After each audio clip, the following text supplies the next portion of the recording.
โมตัสสะภะคะวะโตอะระหะโตสัมมาสัมพุทธัสสะนะโมตัสสะภะคะวะโตอะระหะโตสัมมาสัมพุทธัสสะนะโมตัสสะภะคะวะโตอะระหะโตสัมมาสัมพุทธัสสะพุทธังธัมมังสังฆังนะมัสสามิ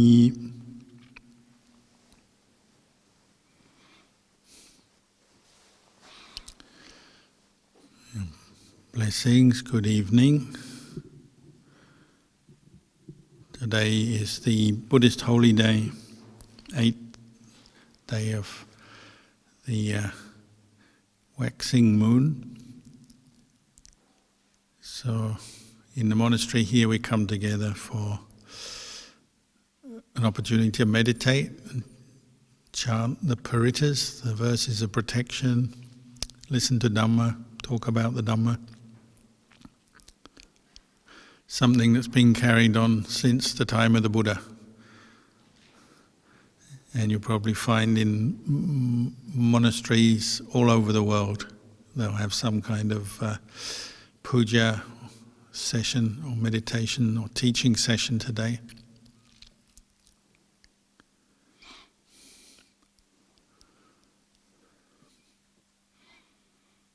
One of the teachings I often reflect on, the teachings of Ajahn Chah that I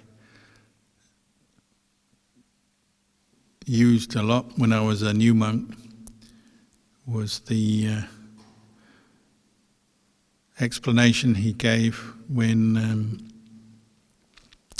somebody asked him, how do we become mindful enough to meditate on the breath, or when should we meditate on the breath? And he said, whatever behavior helps you to bring your mind to the breathing, when you can do that, then that's a sign that you're ready to focus on the breath. Because there's obviously many things, many activities, many kinds of behavior in life that going in the other direction make it impossible for us to be mindful of the breath, something as refined, as wholesome as the breath.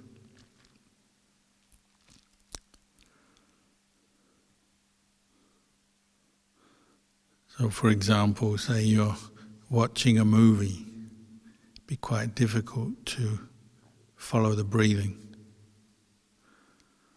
Or if you've just had an argument with someone, it's difficult to follow the breathing or come to the breath. When you're eating, it's quite difficult to come to the breathing. And so on. And I found that a very useful teaching because it helped me understand better the relationship between the practice of mindfulness, for example, anapanasati, mindfulness of the in and out breath as a meditation object, and then just ordinary behavior in daily life and the activities and the things you get into. There's a relationship there. And if you want to develop strong mindfulness, as the Buddha encouraged us to do, then you also have to think about what you're doing, what you say, what you do in your daily life, because many things we do are obstructive to the practice of mindfulness and the development of wholesome states of mind. So sometimes you can use that as a reflection. You say, well, if I intend to meditate every day, I want to improve my mindfulness, my ability to concentrate and calm the mind, still the mind, experience some samadhi, so that I can develop deeper insight. Are the other things I'm doing supportive of that, conducive of that. The reason this was important for me is because when I began meditating, I began meditating on my own, but I wasn't doing it very well. It was quite hard, beginning as a teenager, meditating on my own. So I joined the Buddhist meditation group at the university I went to. When I first joined the university, that was the only club or group that I joined on the first day of university.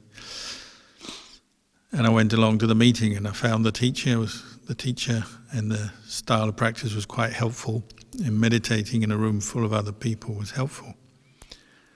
So I was quite inspired and happy with that. But then at the end of the session, it was about maybe 1 hour of meditation and some teaching. At the end, everyone got up, left the room, and went next door to the bar, which just happened to be very close, very near, and started drinking mostly. Most people did that. And I thought, this is not going to work, trying to develop mindfulness of breathing, but then going to start drinking alcohol. They're just so incompatible, it's not going to work. So I didn't follow them to the bar. And then not long after that, when I started reading or hearing the talks of Ajahn Chah, this phrase that somebody asked him, what is the role of sila, like the discipline in your external conduct?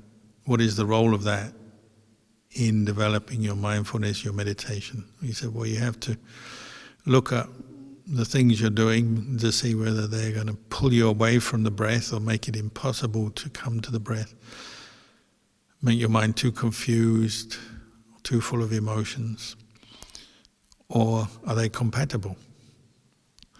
You'll find many things we do in life are not incompatible with practicing meditation.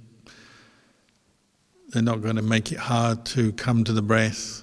I mean, a few things we do are so complex that, yeah, of course, it's difficult to be with the breathing. But most things that we call wholesome activities are not going to be difficult to move from that activity into the breathing. A good example is chanting. Just now we chanted the Paritas. Many people use Buddhist chanting to bring up wholesome states of mind. And it's not a very difficult step to finish your chanting and then start following the in and out breath. So many people use them together. They chant for a while and then they practice some mindfulness of breathing. Or walking, something as ordinary as walking. You go walking, maybe trying to be mindful of the posture of walking, but when you finish walking, to sit down and watch the breath, follow the feeling of the in and out breath is not that difficult. Generally, walking can calm you down and prepare you for practicing mindfulness of breathing.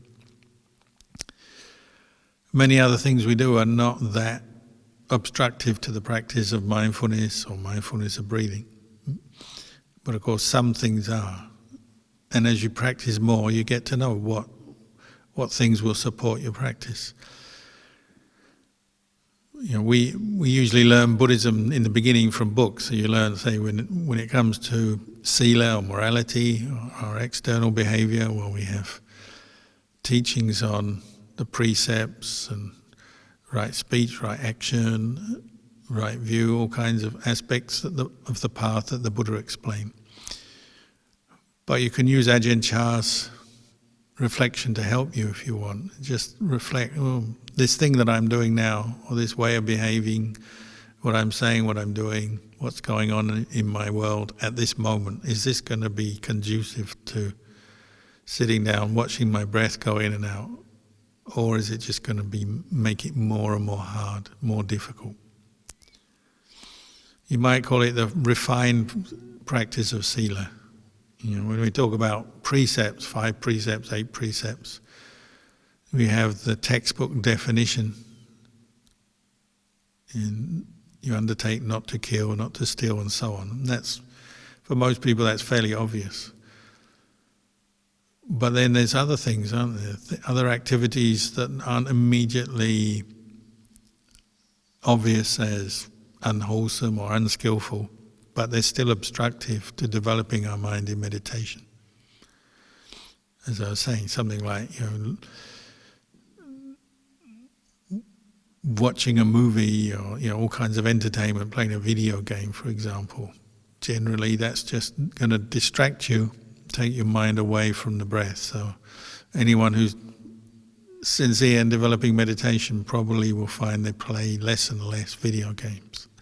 It's not that they're necessarily so evil, but it's just the effect on the mind, isn't it? You engage with a lot of entertainments, video games, and other things, similar things. You'll find that the development of meditation is hard, because you're simply putting your mind in a different area of life, thinking about different things, using your eyes, your ears in a different way than you do in meditation. And often the subject matter of something like a video game or a movie, often it can be quite unwholesome or periodically unwholesome. So it's kind of like making more work for yourself.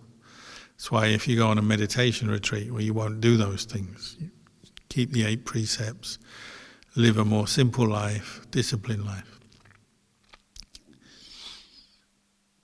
So this reflection, you can use it over and over again. What am I doing now? If I was to turn to the breath now, could I do it? Could I be with the breath? Or am I too upset or angry? Or am I too distracted or confused? Or am I too obsessed with something? It helps you to start sorting out your behavior. Maybe you might call it working from the outside inwards. You think about the things you're doing. So many things you can do and they don't really disrupt the development of mindfulness. You do a job of work. Many activities, jobs of work we do, it's quite possible even to keep a meditation object going at the same time. Or at the very least, when you finish that job, to turn to a more refined, subtle meditation object, such as the breath. You can do it. So typing, if you have to type something, whatever it is, whatever the subject matter, if it's just, it could be something to do with accounting or administration or writing something, some text. As long as it's sort of got a good, useful purpose, it's not too unwholesome, the subject matter. When you finish that, to turn and watch the breath for 5 minutes, it's not that difficult. Or even in the middle of a job like that, say you sit at a computer many hours a day, to take a few moments just to be with the breath. Maybe once an hour to take 1 minute out and just follow the breath. It's not that difficult. Of course, you get tired working and using your brain, doing different things. You get tired, but it's not really that incompatible. And many people do this. They take a break from their normal day job and just do a few minutes breathing meditation. Or say in the course of your day job you have some kind of meeting or interaction with another person and it's difficult for some reason. That person has their own issues, problems, or they're giving you pressure to do with the job, or they're not cooperating or something. They may introduce some challenge to you in your work. Well, that makes it harder, but still not impossible. Maybe when you finish talking to that person, you're a little bit upset. Maybe before you even start or engage working again, you take a few moments out just to follow the breathing. Just sitting in place, you just do 1 or 2 minutes of breathing. Stretch your legs, maybe come back, do some breathing meditation, and then carry on working. So it can be quite a useful way to deal with some of the small stresses of daily life. Before you have to have a meeting or an interview or take an exam or do an assignment, or a lot of things we do that we find stressful or nerve-wracking or just make us feel awkward, uncomfortable. Well, some breathing meditation beforehand can prepare you.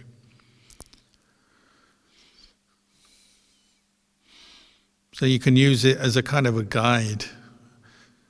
Some activity you're doing, you say, if I was to stop and just go to the breath now, how far away from the breath would my mind be? Obviously, sometimes we're a long way from the breath. When we get really emotional, something happens, well, okay, it may be harder. But it's just a way of reflecting on your behavior and your lifestyle, how you spend your time, what you do, what you say, and see how it relates to your practice of mindfulness and the breathing.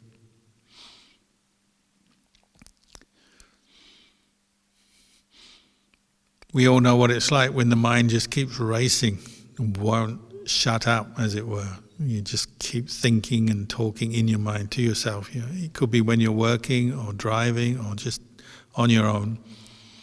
And that's another time it's more challenging to come to the breath. You just can't slow your mind down enough to come to the breath. Again, that's why chanting is quite useful.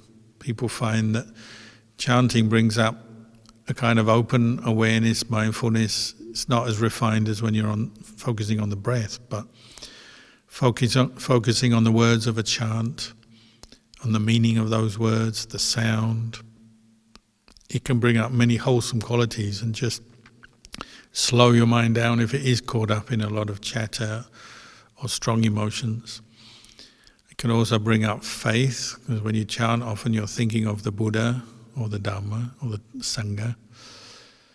It brings your mind back to very powerful reflections. You think of the Buddha, often that can cut through different mental states, more unwholesome, unskillful mental states. You think of the Buddha, it makes you more mindful.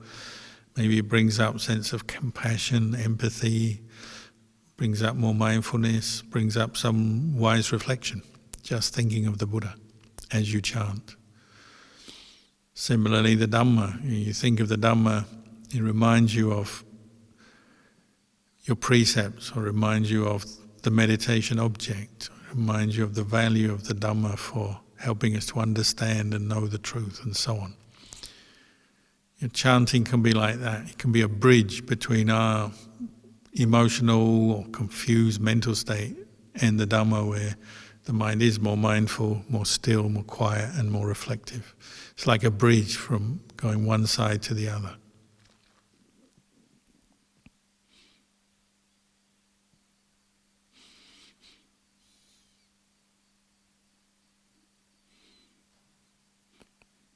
So chanting can be quite a useful activity that is not at all incompatible with meditation. Some people do think like that. They say, oh, chanting boring, or I don't know what the words mean. But if you use it as a skillful tool, it can help you. It can be a skillful means. Walking meditation is another one. Most people find when they walk meditation, it's quite hard to be with the breath. But not impossible. If you do a lot of breath meditation, maybe you can still stay with the breathing, the rhythm of the breathing when you're walking. If you find it difficult, you may put your attention elsewhere when you're doing walking meditation, on the feet, or the recitation of a meditation word, or just contemplating something, some aspect of your life, your practice, or just the changing, impermanent nature of your mental activity as you walk. But say you've been walking for a while, you want to rest, you sit down, then to turn to the breath is not difficult, usually. It's more doable. Even sometimes you just stand still. If you've been walking for a while, just stand still and do some standing meditation, but you turn to the breath at that time.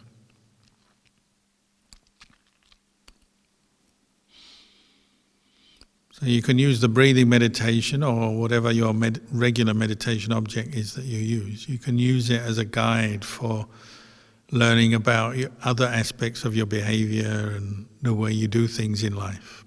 And you see the relationship between more unwholesome, unskillful states of mind, how difficult it is to tame your mind or to turn to the breath and be mindful, how that relates back to what you've been saying and doing. Sometimes Ajahn Chah will be quite extreme and say, well, if your mind just doesn't stop thinking, it's just endlessly thinking, then bring up the reflection of death. It will cut right through many thoughts. Bring up the reflection of death. Maybe I'll die tonight. This is the last night of my life. You have to do that sincerely. It's not just sort of, you don't do it in a casual way or as a joke. You sincerely say, if this was the last day of my life, what does that mean? There definitely will be one day that becomes the last day of your life, and you just don't know when. So it could be today. How would that change your perspective on things when you think like that? How does it change?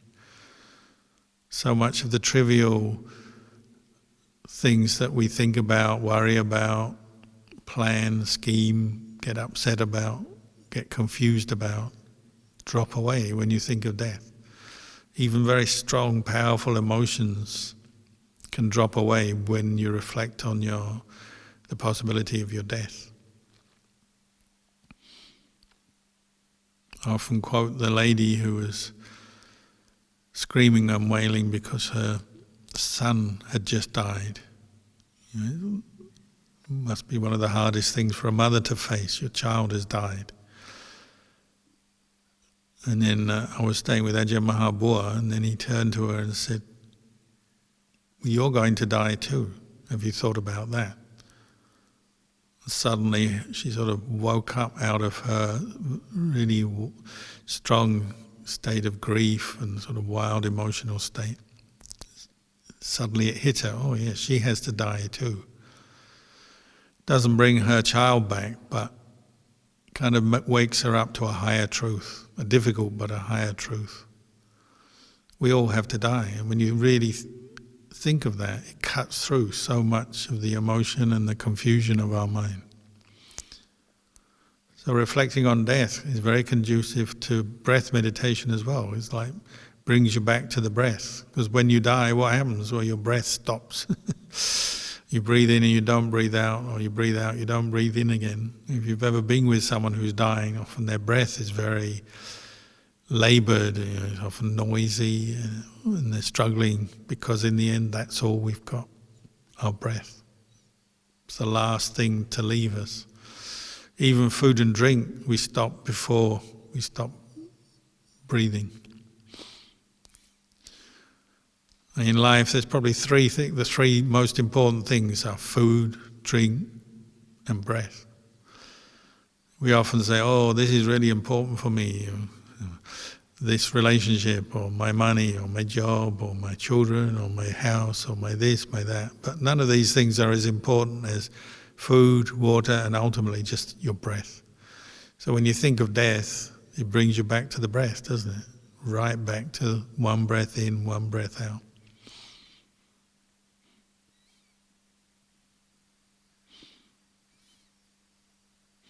Monks often say this. They say, oh, there's nothing more important than food, water, air. Just the basics of life. Because if you don't have those things, you die. Doesn't matter whether you have a lot of money in your bank account or not. It doesn't matter whether your friends are treating you nicely or not. If you don't have food, water, breath, air, then you're in trouble.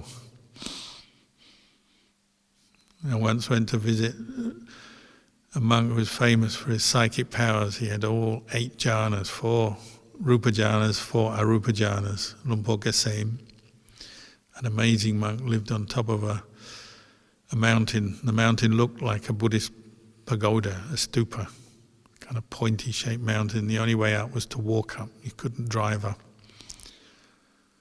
You walk up like 800 steps or something. Can't remember how many steps you walk up. And the day I went to visit him, I went with a big group of monks. We walked up the steps, and by the time you get to the top, you're very hot, sweating. He was just sitting there on a rock, and he looked across at me, and he said, "Oh, you're English," which I am, but no one had told him that. He just seemed to know. "I'm English. You're English, aren't you?" He said, "I can speak English. I only need to know 2 words in English: eat and drink, or food and water. There's nothing more important in life. You don't need to know a lot of other words." So he said them in English: food, water.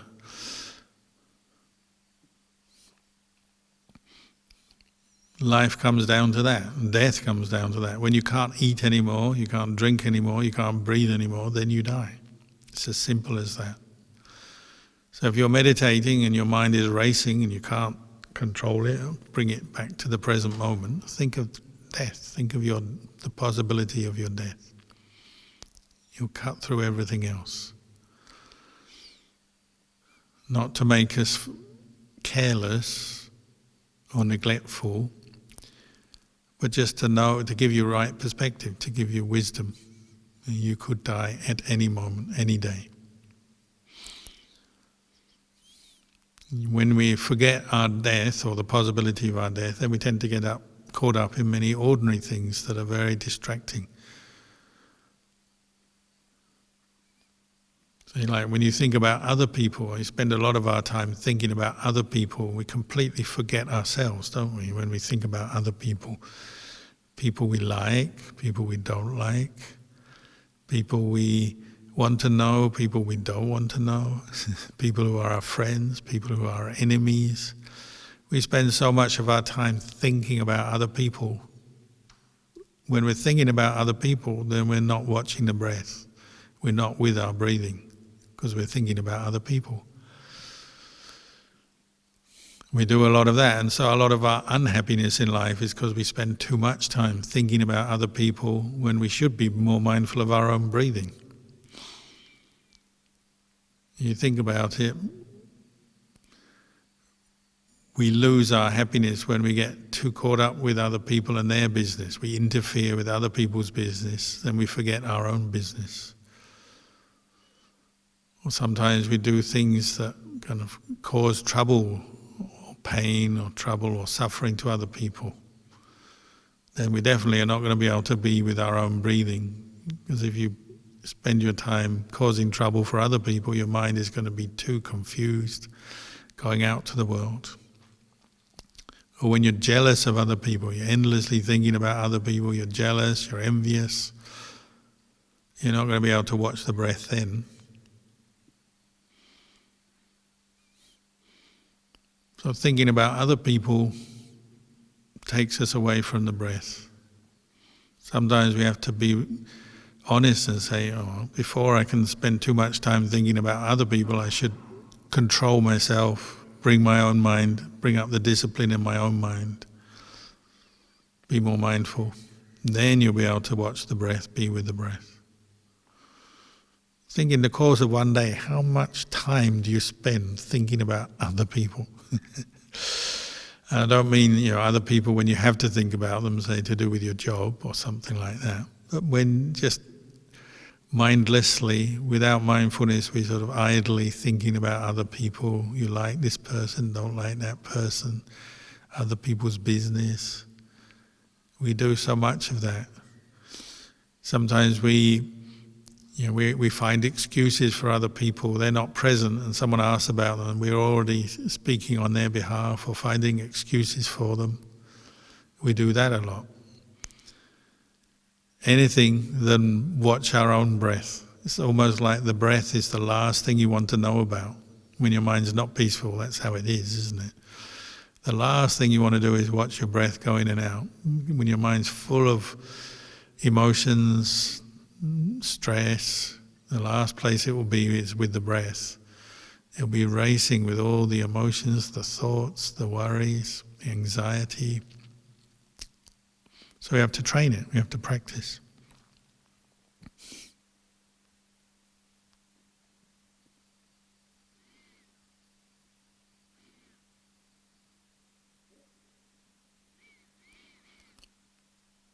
So it's a good reflection in itself. What is conducive to be mindful of the breath and what takes you away from the breath. Metta is another one, goodwill, kindness, compassion. You notice when you practice kindness and compassion up to a level, then it can be quite conducive to breath meditation. When you have the thought of kindness in your mind, your breathing tends to be more relaxed, calm, more easy to be mindful of the in and out breath. When you have goodwill for yourself, goodwill for others, they go together. But sometimes we can overdo it. Like if you spend too much time helping others, or again thinking about others as you try to practice kindness, compassion, you can reach a point where you're now hurting yourself by spending too much time with others, helping others, thinking about others, to the point where you neglect your own practice. You're not mindful of your own body and mind, caught up with other people, and then you may start suffering. You may start out with a good intention to be kind, compassionate, but you end up with a mind that's burnt out, unhappy, unwholesome, not peaceful. So even quite wholesome states of mind, as we develop them, can turn into poison or can make our mind very unhappy if we're not careful. All of this you learn as you practice mindfulness of breathing. You learn about how your different mental states and moods affect you. And you learn about where they come from, what leads to what are the causes and conditions that lead up to various mental states, and states of peace where you're more mindful, aware of the breath, and states of mind that are just confusion and to be let go of.